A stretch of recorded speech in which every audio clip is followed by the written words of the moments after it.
पूछा, घर वालों ने, रिश्तेदारों ने, बेटा फूल छोड़ करके आ गए, अस्थि विसर्जित करके आ गए? बोले हाँ माता जी।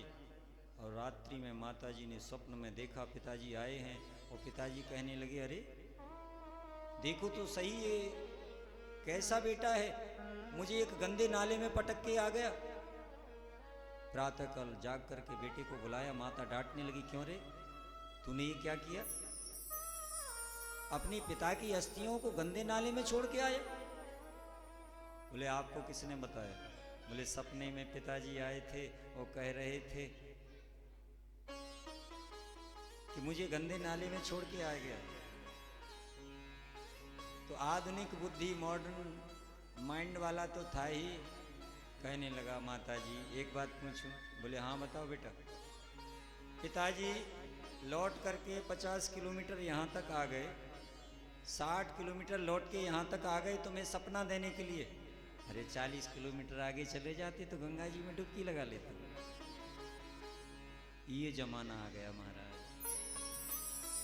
सनातन मानदंडों के मूल्यों के ऊपर जो प्रहार हो रहा है, उसकी रक्षा करने का कर्तव्य हम सब धर्म प्रचारकों का है, और यह हमें करना ही पड़ेगा, और कोई करने वाला नहीं है। भगवान ने उग्रसेन जी महाराज को मथुराधिपति बनाया है, नंद बाबा को ब्रज के लिए विदा कर दिया है, और स्वयं कृष्ण बलराम के साथ भगवान श्री कृष्ण और बलराम जी दोनों भाई मथुरा में, और फिर भगवान श्री कृष्ण अध्ययन के लिए उज्जैनी नगरी में श्री सांदीपनी आश्रम में गए हैं, और वहाँ विद्या अध्ययन किया। लौट करके आ रहे थे, विद्या पूर्ण हुई है। यहाँ पर विद्या अध्ययन करते समय श्री सुदामा जी से मित्रता हुई, आप सब लोग जानते ही हैं। और लौटते समय गुरुदेव को प्रणाम किया तो गुरु दक्षिणा देने का भाव प्रकट हुआ है। गुरुजी ने कहा बेटा हमें कुछ नहीं चाहिए, हम लेन देन नहीं करते हैं, और यदि आकांक्षा है कुछ तो अपनी गुरु माता को पूछ लीजिए। गुरु माता ने कहा मेरे पुत्र प्रवास में मेला के समय समुद्र में चले गए थे, उनको आप ला करके दीजिए, क्योंकि अद्भुत शिष्य से अद्भुत दक्षिणा चाहिए मुझे।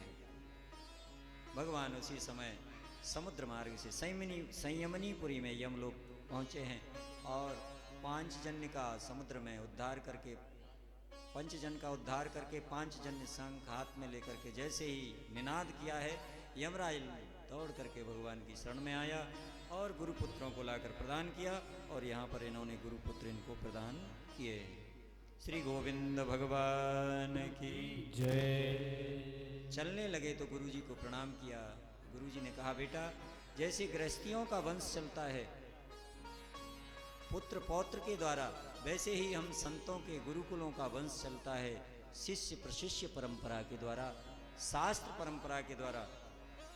गृहस्थियों का बिंदु वंश चलता है तो हमारा नाद वंश चलता है, हमारा वंश अक्षुण बना रहे निरंतर चिरंतन शाश्वत रूप से, यह शास्त्रों की परंपरा फलवती होती रहे, यह आकांक्षा हम आपसे रखते हैं, और आप इसको निष्फल नहीं होने देना। तो भगवान श्री कृष्ण ने वही ज्ञान गीता के रूप में अर्जुन को सुना करके गुरु ऋण से मुक्ति पाई है। श्री गुरुदेव भगवान की।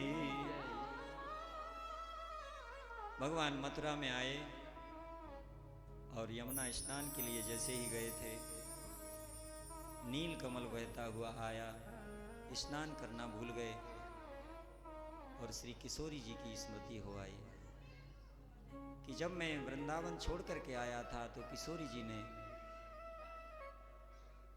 किस प्रकार से विरह में मेरे समीप आना भी उचित नहीं समझा, मेरे कर्तव्य मार्ग में, मेरे धर्म मार्ग में भी रोड़ा बनना नहीं समझा था, क्योंकि ब्रज की भावमयी लीला है, प्रेममयी लीला है।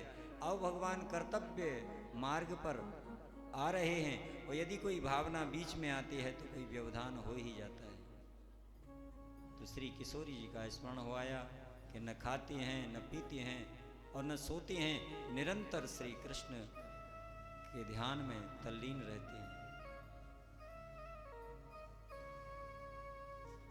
लौटने लगे तो रास्ते में एक पथिक आया, राहगीर, और उसने आकर के संदेश दिया कि यशोदा मैया ने मैया देवकी के लिए यह संदेश भेजा है। श्री सद्गुरुदेव भगवान की जय। संदेशो देव की सो कहियो, संदेशो